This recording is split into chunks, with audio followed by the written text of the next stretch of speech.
Good afternoon.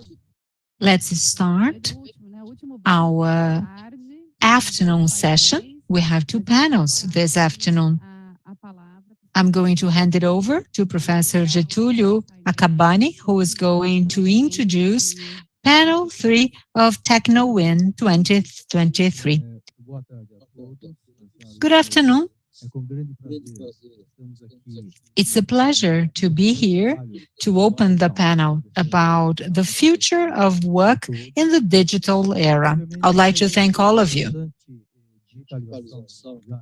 Digitalization of activities has had a very important impact on the workplace, and it has created what we call a digital culture. So the concept of work has to be redefined.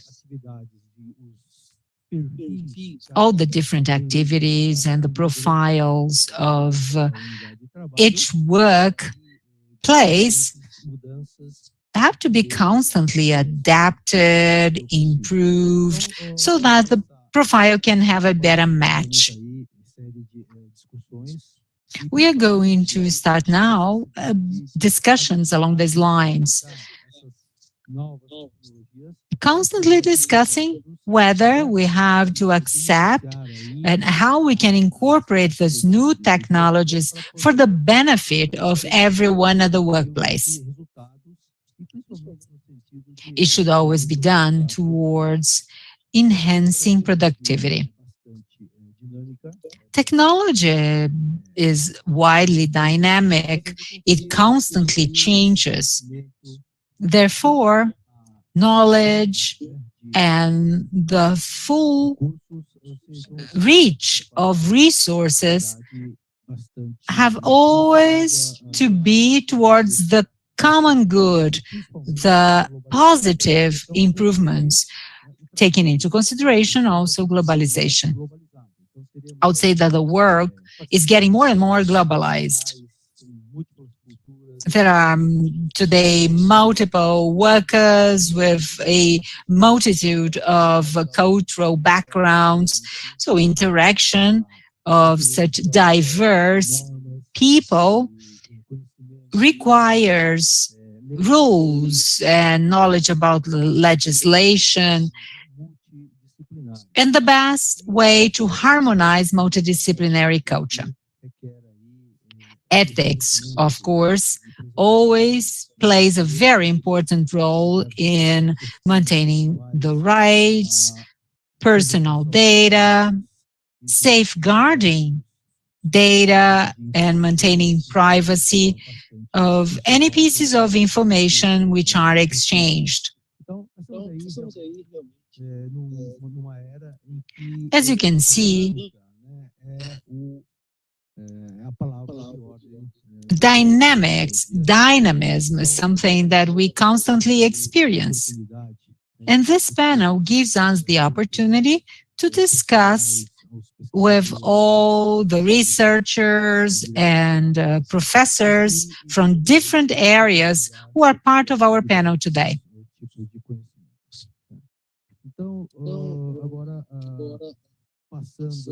Let me now invite our speakers. I would like to introduce our first debater, Professor Jamile Sabatini Mancas. She is the Director of Innovation and Encouragement of Think Tank with the Brazilian Association of Software Companies, ABES. She has already been part of a number of those science encouragement programs to innovation. She has her postdoc in knowledge-based development in Santa Catarina and in the University of São Paulo. She has her PhD in engineering and knowledge management, Federal University of Santa Catarina.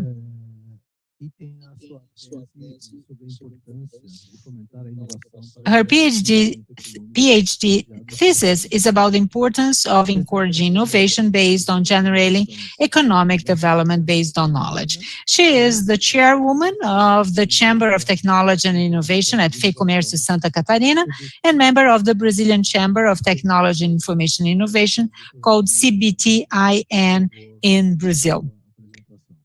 Dr. Sabatini, please, you can start. Thank you very much, Professor Getúlio Acabani. I'll be the moderator of this panel. I haven't brought any specific presentation. But speaking about the future of work, I work at the Brazilian Association of Software Companies, as you've heard from my bio. And I would like to share with you a concern of ours. This is something that we discuss constantly about the future of work. We have a platform called Art Age Tech. It's available at Good Art Age Tech. Through it, we connect free of charge courses for those who want to learn more, because our association is a hub. We show to society what is available, and it includes cybersecurity, artificial intelligence, everything that is available to society.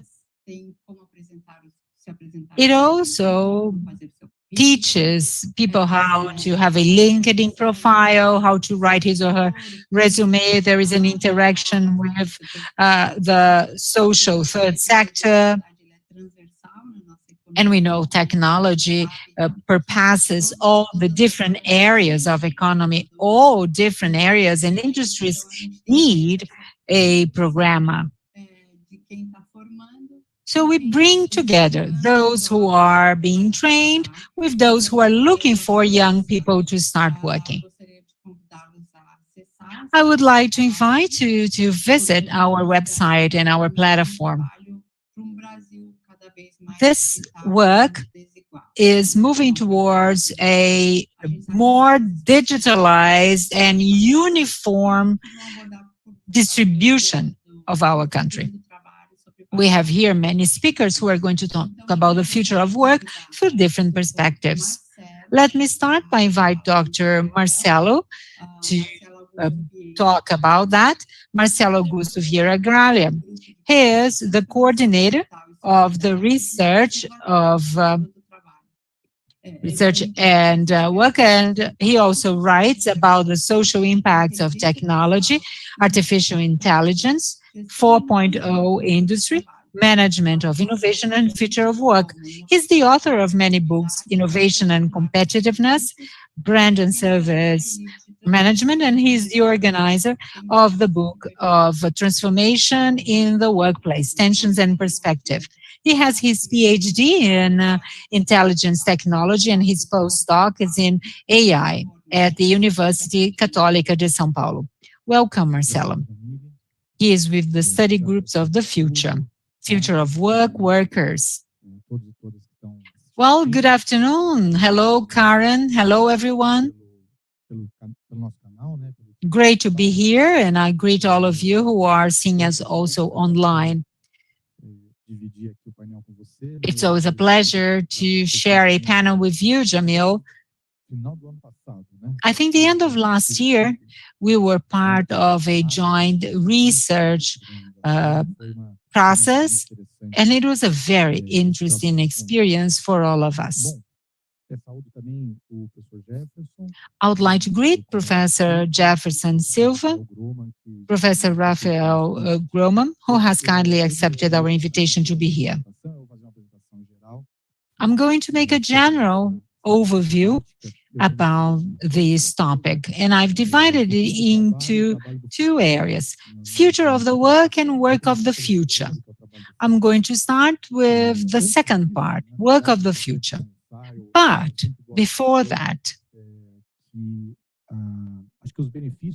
let me tell you that the benefits that the new wave of innovation is bringing on board, including AI,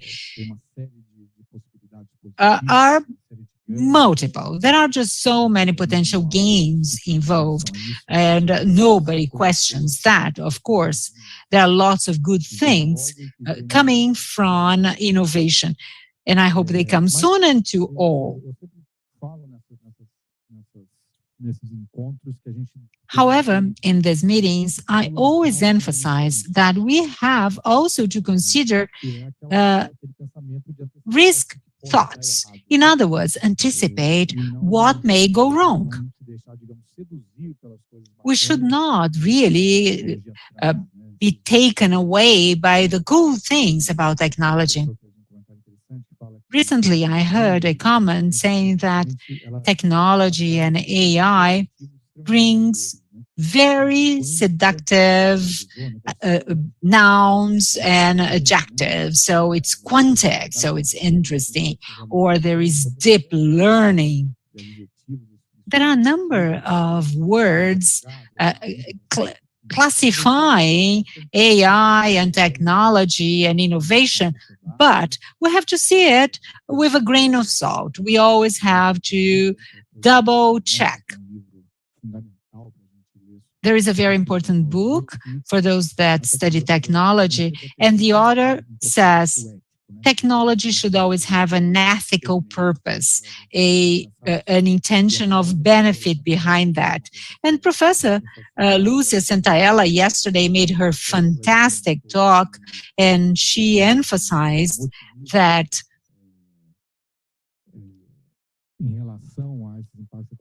we should be optimistic, but we should never be naive.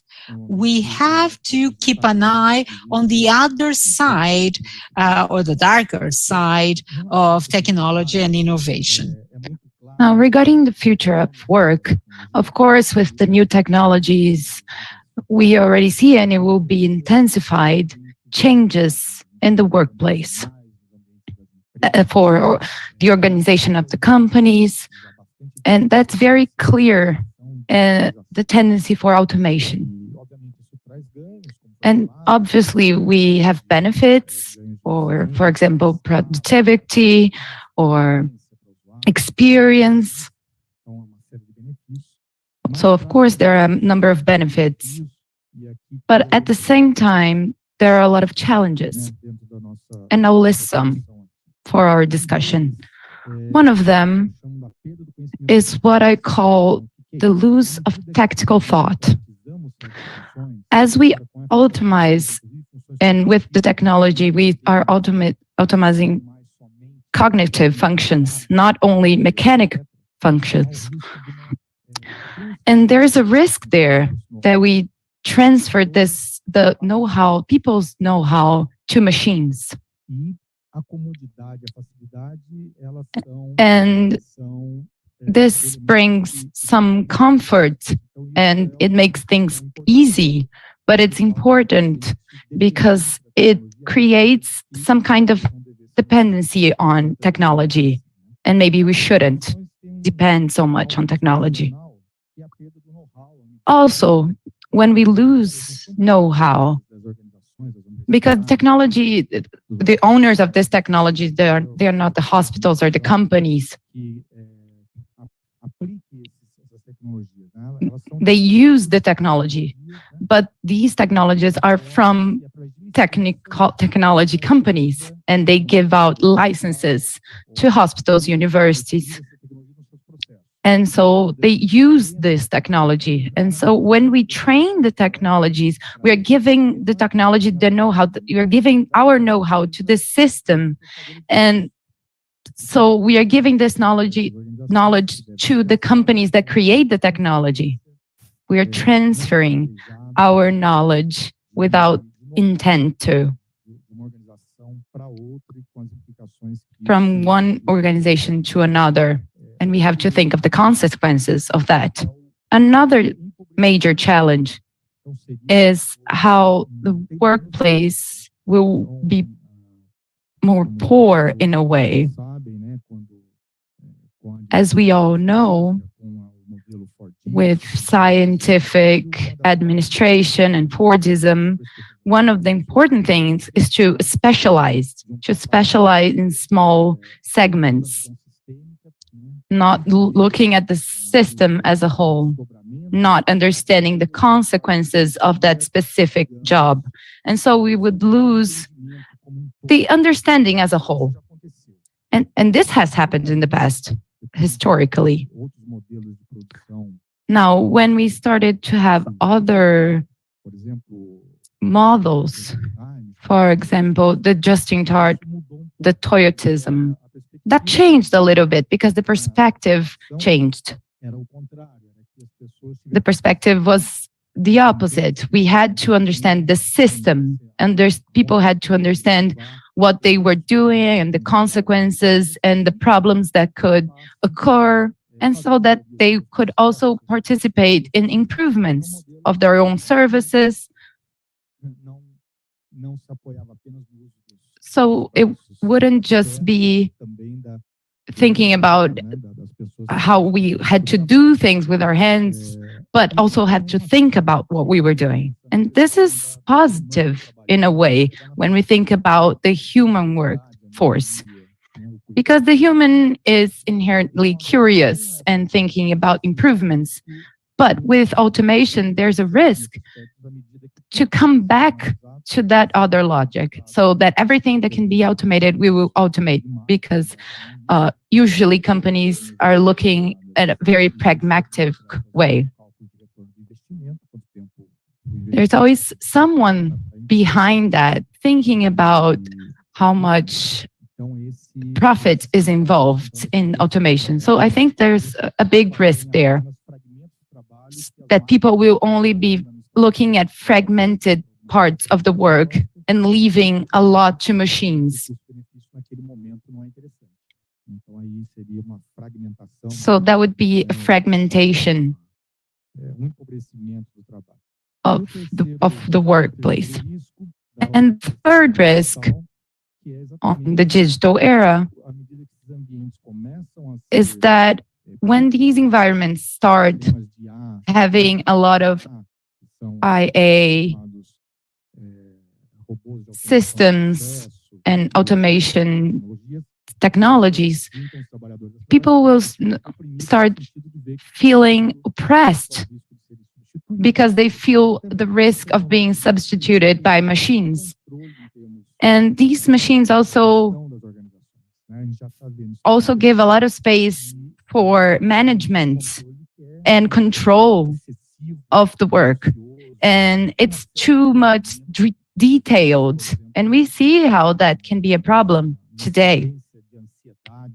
People are getting a lot more anxious nowadays. For example, burnout is high, and other diseases related to the workplace that are increasing because of, or maybe through, the possibility of new technologies.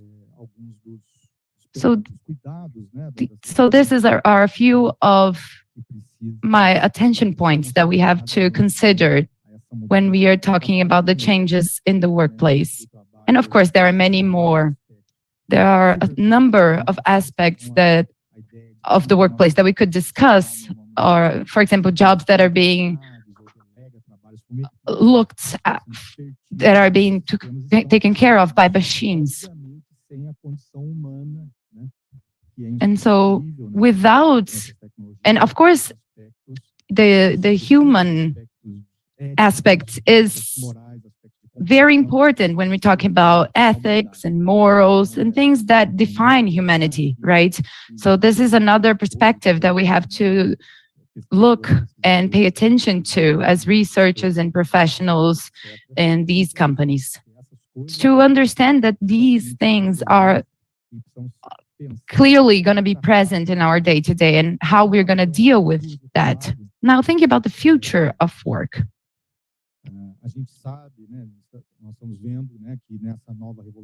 We know, and we can see in this new tech revolution, that from a perspective of risks, we get very worried about inequality, the increase of inequality.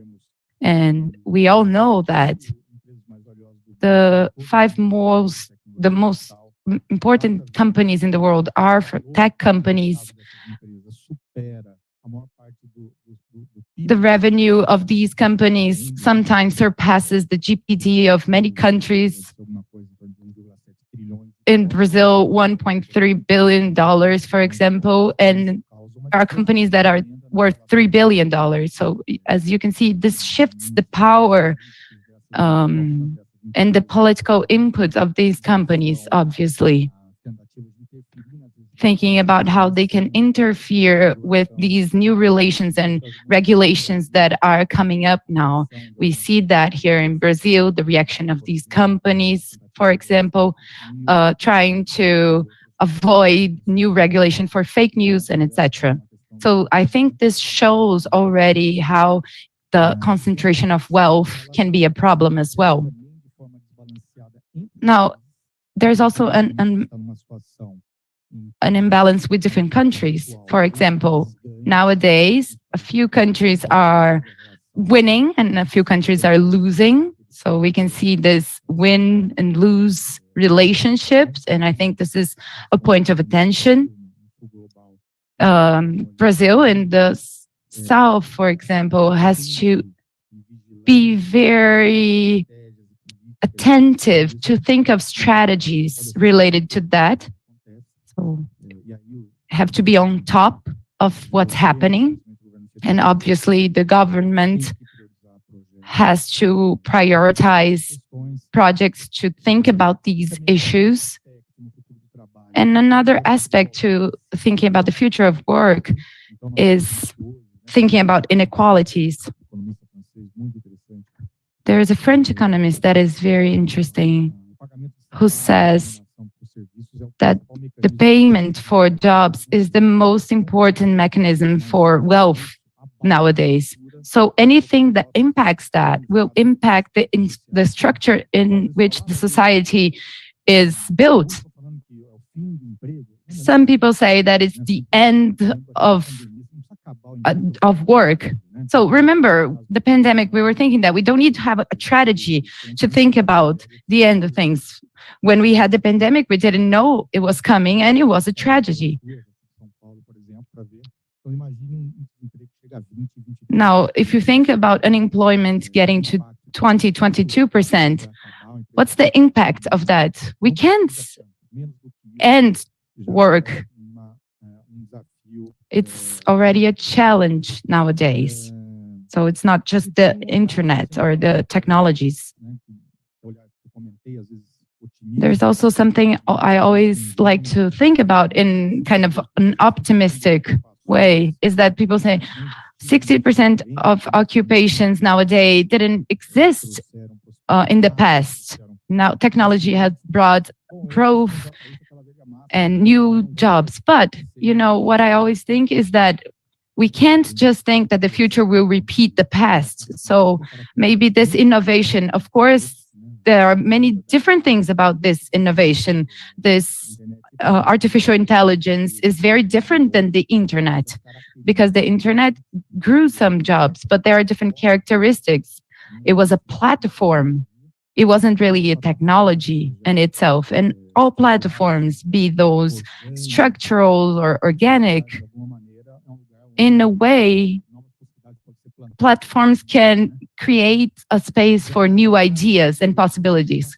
However, IA, it substitutes really some jobs. So we can't just think that everything will be just as it was in the past. There's a report in the Economic Forum in 2023 that I recommend, and it's very, very good article. And it shows a research that has a methodology that we have to take into consideration, because it's from leadership's perspective, which I think it's good in a way. But anyway, they researched from leaderships in several different companies. And in that report, one of the data that they talked about is that 20% of professions will change. I will now say a few numbers for you. So 23% of professions will change. Now they say 673 million professions. 69 out of that, 69 million new jobs will be created. At the same time that 83 million will be eliminated. Now, if we do a quick math, we see that there is 14 million jobs lacking. And that means that about 2% of all jobs will be out of place. Now, if you think about just 2%, oh, that's too little. It's not a lot. It's not a tsunami. It's not that big. But if we think about the interpretation of these numbers, we can do, when we interpret numbers, it's fantastic, right? Now, I'm going to give you 4 reasons to look at that. These data, those are metric data, right? But it will happen in different ways in different countries. So this is an average, right? An average is telling half the story. So we have to be careful with that, thinking about that statistically. So this is one. The second point is a very significant part of the population may be excluded from the possibility of new jobs because of traditional deleterious mechanisms such as racism, for example. And I believe Professor Jefferson Silva will talk about that because he has one research based on algorithmic racism. The third issue that I would like to highlight is a phenomenon where we are not discussing the future. We are just talking about the present, which is the constant worsening of work conditions. Very clear fact. For example, the work through platforms. Rafael Groman, who is here with us, his team at DigiLabor, he is with the University of Oxford, which talks about decent work. He's a specialist in it. So this phenomenon of worsening conditions. So the person leaves one job and goes into a worse job condition than the one before.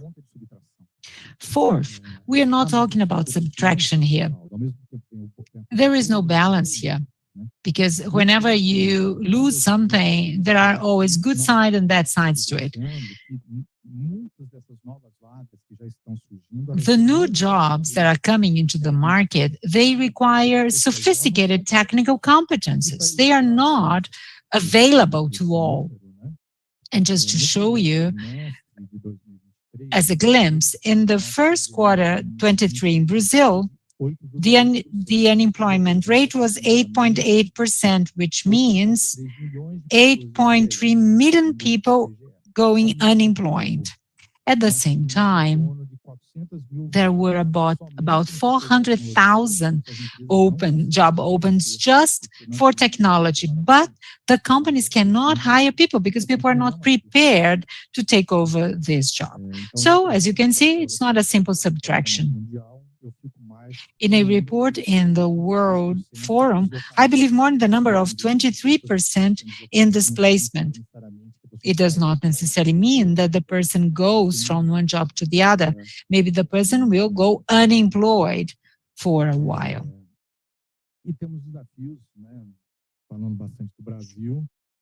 And in Brazil, there are a number of challenges. There is a constant demand for engineers, mathematicians, scientists. 59,000 new people are hired per year, and we just train 53,000 every year.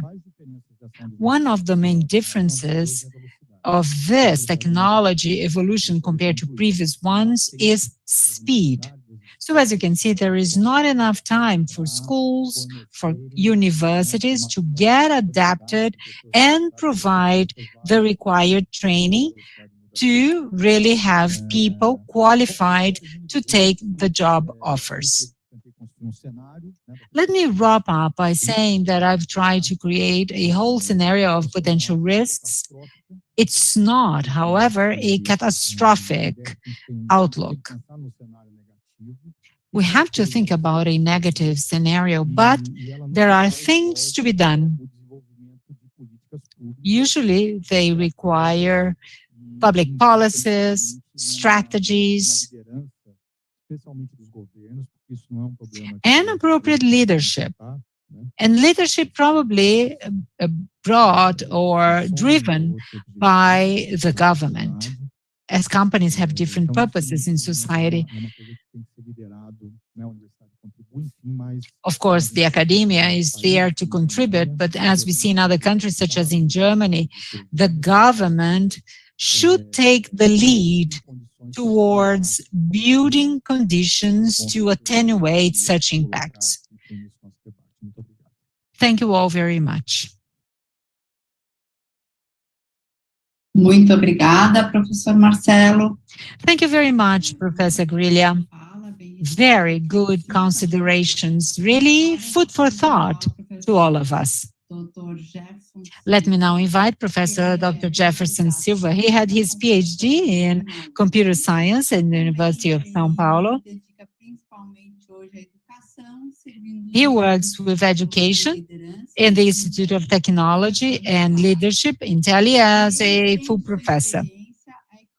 His experience was shared with the École Supérieure d'Informatique Appliquée in France, where he is visiting professor.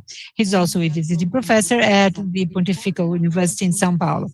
He is a researcher and coordinator of the course of Data Science and Artificial Intelligence. His research is based on the processing of natural language to create social indicators. Professor Silva, you have the floor. Thank you. Thank you, Jamil. Can you all hear me all right? Yes, we can hear you well. Thank you very much. I feel flattered to be here to share this panel with distinguished speakers, highly experienced speakers. But I would like to share my experience with you. It's all based on AI. As Professor Marcelo pointed out, a friend of mine and a co-worker for many years. It's interesting to bear in mind that artificial intelligence started from two interconnected functions or roles. The idea of creating an AI program as an agent is, in other words, to develop an agent that can perform a task that a human being would. Human ambition is limitless. So as soon as it's realized that, yes, we can build something intelligent, immediately some plans followed to create a new non-organic form of life with consciousness, something that would go beyond human beings or be as good as beings that could reproduce itself and self-improve and so on and so forth. Seeing things like that, seeing AI like that, this is something terrifying. And I'm sure that we've all seen very interesting sci-fi movies about that. But building up on what Marcelo has said, AI does not need to have a consciousness to really cause harm or to be understood as challenging. Even now, in the infancy of AI, there are severe threats to democracy. By creating artificial agents, that are there to impact the discussion and bringing inappropriate weights to things. But we know that by discussing, sometimes the bad ideas are put aside. However, if one of the players is a robot discussing with you over internet and trying to convince you, the robot may really put an end to discussion, because what's the purpose of trying to convince a robot? At the same time, these conversations may serve as further arguments for the robot or for anyone who is behind it.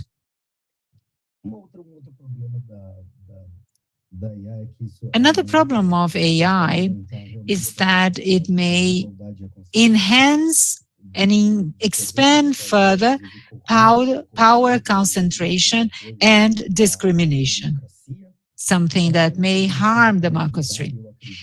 AI has a potential to help, and I do believe in it, but it may, for example, prevent communication of science through fake news, distorted news, or, in other words, just encouraging what does not promote a constructive discussion. And this is just the beginning. At the same time, we are here to talk about AI and the ecosystem of work and how organizations can run using AI.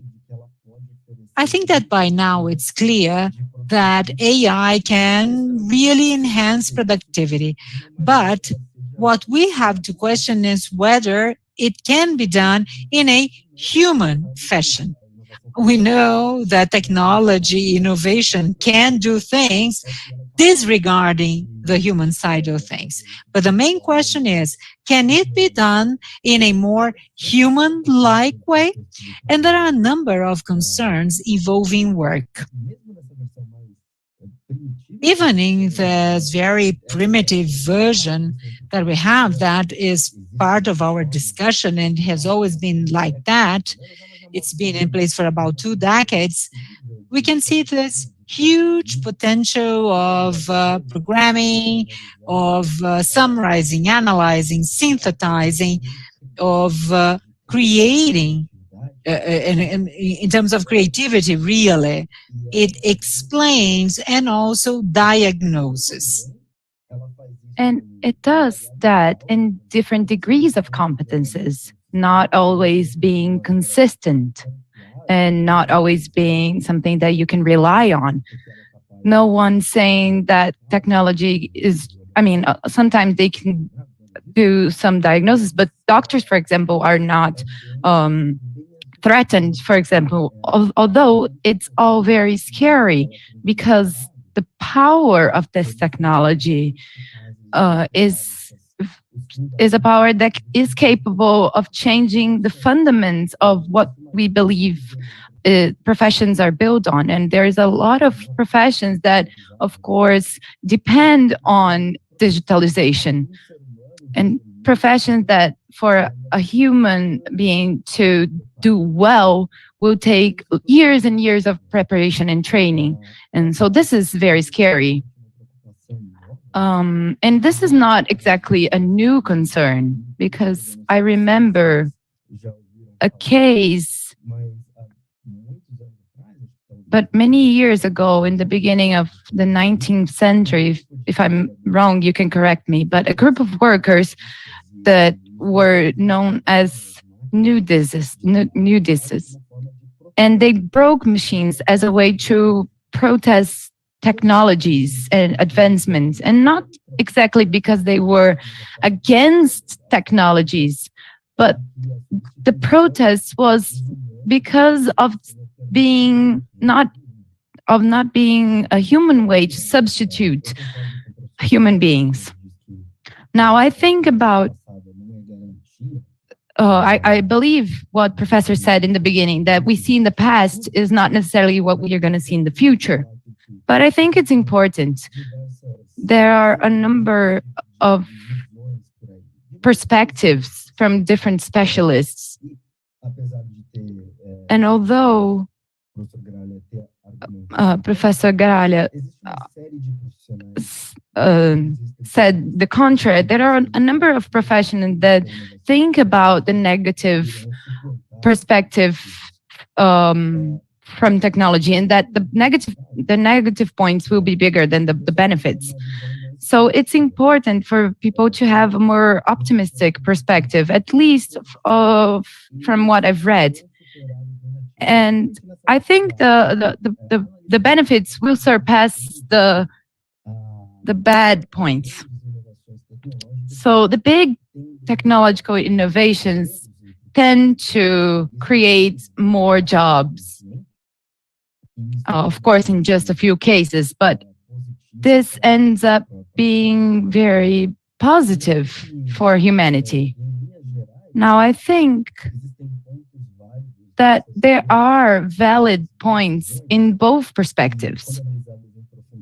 And when we analyze the issues deeply, we know that there's not just an easy answer. And there's not an answer that really takes everything into consideration. Now, from my perspective, from the economic perspective,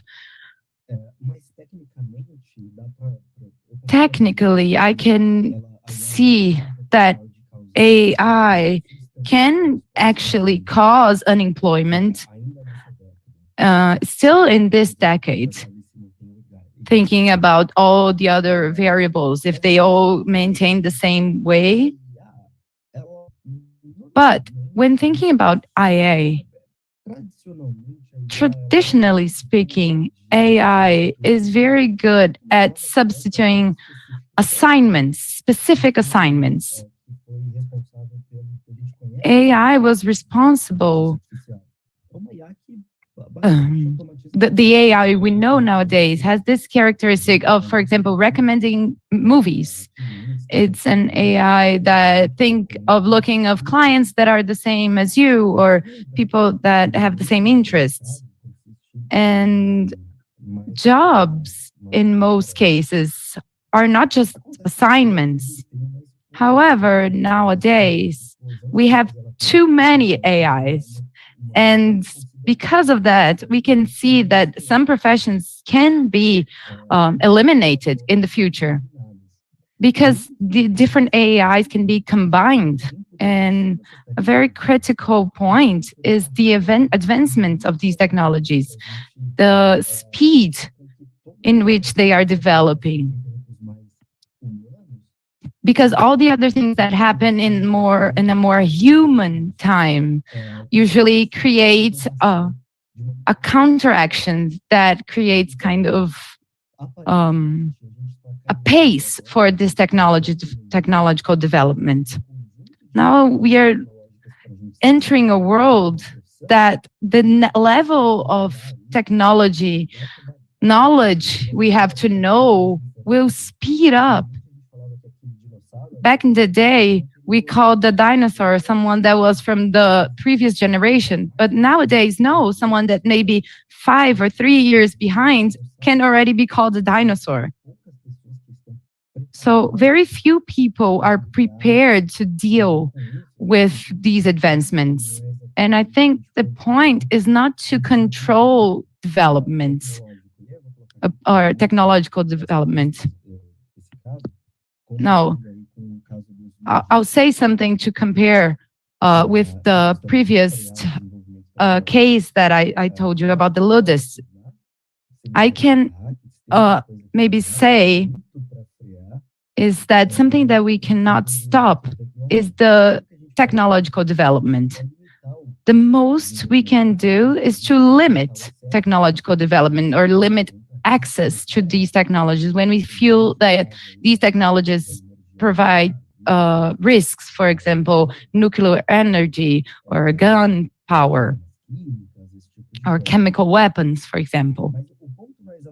But the point is not to control, but to think about how can we regulate, how can we hold people accountable, how can we offer training to people, because most likely from now on, we will have to really study literally all the time. And different areas of specialization will lose, and or maybe will lose their definitions. We will need to update our knowledges, our skills. And I think that brings a lot of risk and impact, especially when we talk about education. I have children that are 8-year-old, and we have to prepare them. We have to prepare those kids so that when they are 20-year-old, they can enter the workforce. And what set of skills will be useful or needed in 10, 20 years? Nowadays, it's very hard for us to foresee the set of skills that will be needed and how we'll be able to prepare this future generation for the future, for the competences and abilities that they will need. And we have to worry and think about that the entire time. So to close, I believe that technological innovation tends to be good. However, there's a big difference between the moment in which we are living right now in a society that is not prepared for these advancements, and at the same time, the amount of things we need to learn and understand to catch up with AI. And honestly, I don't believe that this will have a more of a paced evolution. So this is a big challenge we have. Thank you very much, Professor Jefferson. I think that your kids are very well supported because they were already born with this methodology. They were born with technology.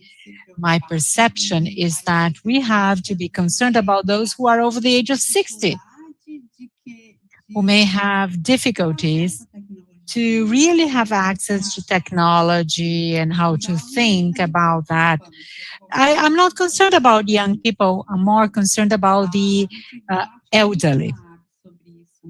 We talk a lot about that in my organization. Some are afraid of technology. Now, thinking about a half full glass, we can also see a number of opportunities, such has been the case with internet and others, all the potential opportunities. So let me take the opportunity to invite Professor Raphael Grohmann, who is going to speak now. He is assistant professor of media in Toronto, Scarborough, focused on critical data and platform studies. He has his graduate course appointment at Faculty of Information High School. His research focuses on platform labor and platformization of labor, especially the forms of agency, organization, and resistance on the part of workers, including work and AI and worker-owned platforms. He's a leader of DG Labor Initiative and the Platform Cooperative Observatory in Brazil. He has a leadership position in the Fair Work and Platform Work Inclusion in the Living Lab. Professor Grohmann, welcome. Thank you. Thank you, Jamil. Thank you, Marcelo, for the invitation. It was great to hear all of you. Yesterday, I was here in Toronto for the opening ceremony. It was so good to see the discussion with Mark Fox and Lúcia Santaella. It was very significant to all of us, and it's always great to listen to Marcelo and Jefferson. I've just brought some ideas, considering that we have very little time, but in November, PUC Publishing House will talk about platforms and critical work. It's a whole overview of this discussion and will be in the book.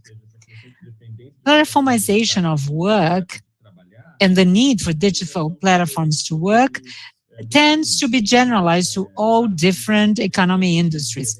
Different ways, different profiles, depending on race, gender, where we are, migration, but it tends to lead to generalization. Some people just focused on what is being delivered, but there is a change to the way things are provided. People tend just to talk about couriers or drivers, but no, there are many new functions from platforms, such as creators, streamers, could have risen from, let's say, VJs, but all started from the platforms, and those that work as feeding, so to speak, AI. So I would say that the platform generalization applies to all different sectors. All, of course, different regions, different countries are affected differently because of gender, race, migration, which are also different components. The second point is artificial intelligence needs human work. There is the so-called heteromation. What is that? It's the opposite of automation. We've come from an automation of processes, but we know it depends on the increasing role of human work in issues involving artificial intelligence.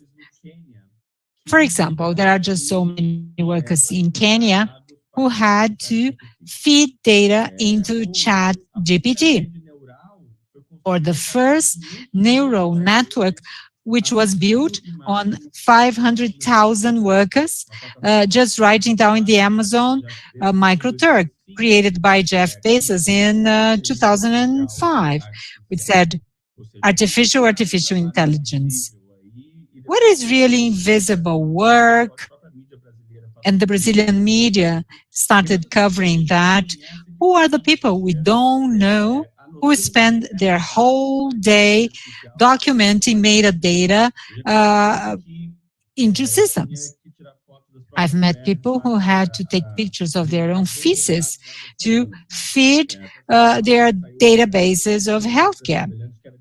There was another similar one for dog feces, or workers who are there feeding facial recognition database. There are at least 50 platforms in which people are just content moderators for social media, just analyzing if the media, the image is fine or not, or those in the click farms.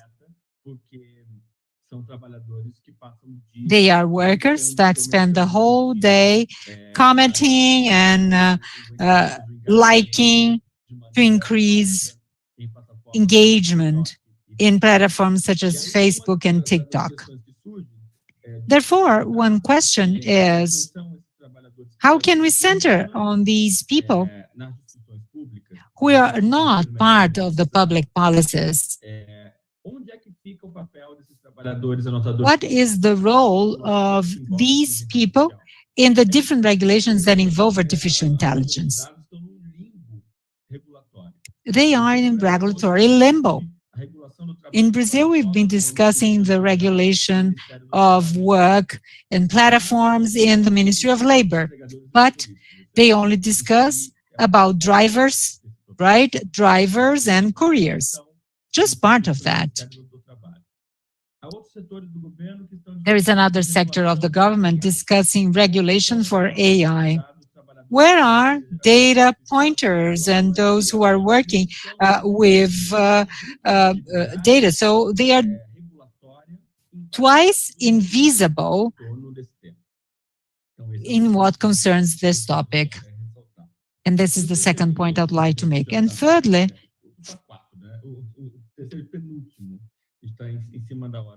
I know we are running late, but still, it's no use just having regulation. Monosofis, who was in Brazil a little time ago, and the media pointed it out. We have to create other forms of infrastructure. We've been emphasizing the importance of creating a national policy of platform cooperativism and creation of infrastructures which are alternative.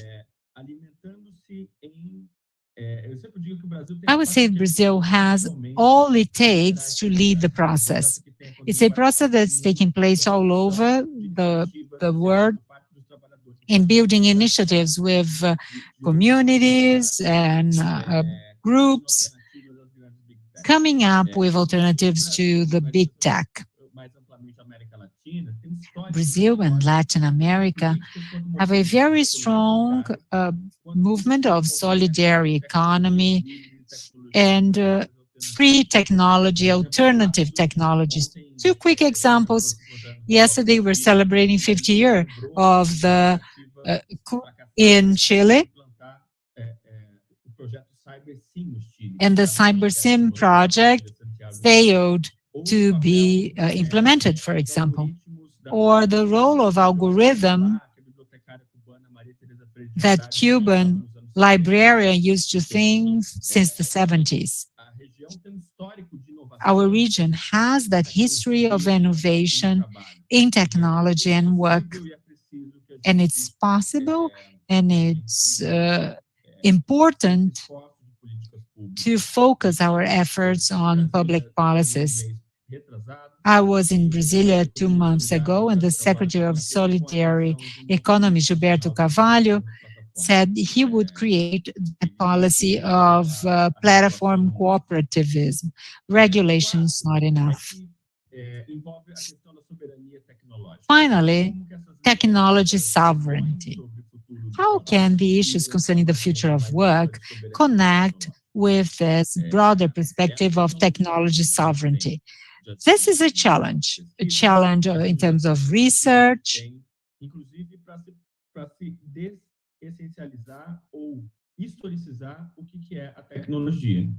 to really understand what technology is. Jamil said that children were born in a technology world, and I would say that different technologies were brought in different perspectives, because technology is even broader. Tenak says that technology is something ancestral, and a new thing is not necessarily always good. In Canada, there's been a very strong movement of indigenous AI technology protocols. How can we think about technology sovereignty, focusing on the cross-section of different topics?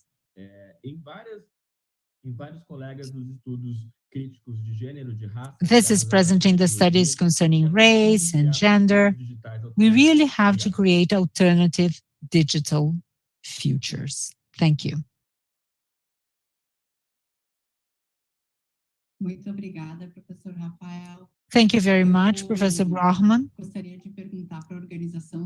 I would like to ask the organizing committee whether we can stay a little longer for a Q&A session. How are you doing?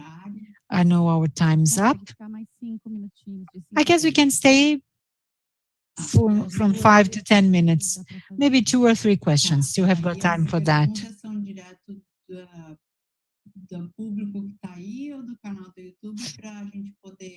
Let's see if there are questions that have been sent from the YouTube.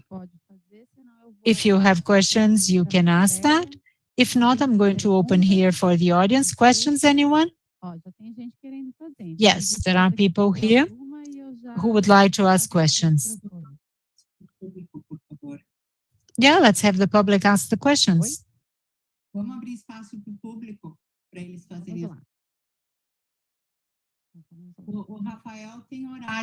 Rafael has to leave in 3 minutes. So if it's a question to Rafael, we start. by asking him. Good afternoon. I'm André Magnon. Thank you, Rafael. Very good, very interesting comments I'm going to ask to you, but also extending to Jefferson and Marcelo. In your three talks, I could hear the importance of public policies. And this is, of course, undoubtable.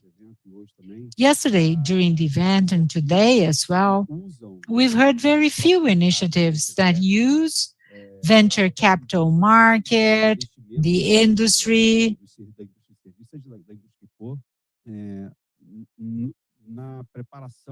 in the preparation of labor, in just having better educational processes, training really people.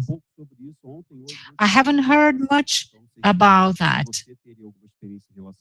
Do you have any experience on that in Canada? Thank you. This is not my area of research, but I think there is room for discussion there. There is one of the standard, the WHO Sustainable Development Objectives, and I work in one of a group that analyzed the ranking of 38 countries, and Brazil ranks very low. We assess companies in terms of compensation, working conditions, contract management, and representation. We talk to workers, to companies, and analyze documents. All stakeholders are contacted. And in Brazil, the platforms that ranked the highest were 3 out of 10. F Justo, a local platform in São Paulo, iFood, 2, and iFood has made changes to their contracts based on the engagement in our survey, and Parafuso, all the others 0. Uber, Log, Lala Move, and a number of other of those companies in Brazil. The same step is taken for companies related with AI, especially automotive, social media, and healthcare, to see to what extent these companies are complying with decent work policies. We launched 1 month ago the principles for use of AI in the workplace and how this is related with decent work conditions that's being discussed at the ILO, the International Labour Organization.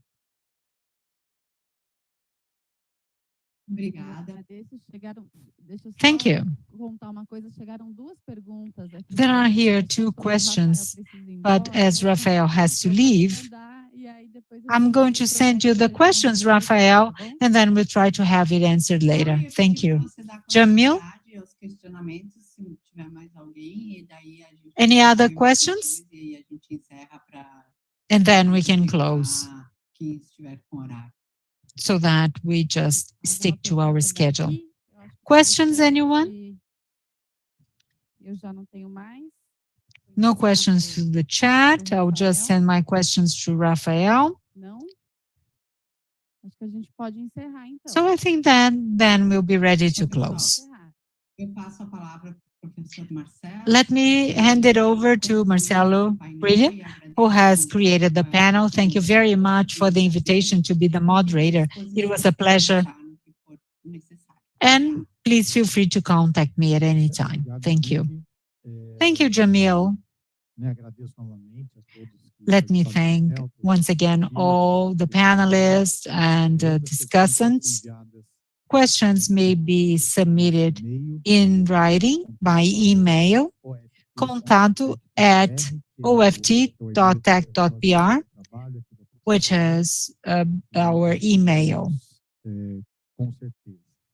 And we will definitely answer your questions. Professor Getúlio will just make his closing remarks. Thank you very much, Professor Grilla, Professor Jamil, Marcus, Karen. Thanks for all participants. I think it was a very good session with shared knowledge of all our international researchers.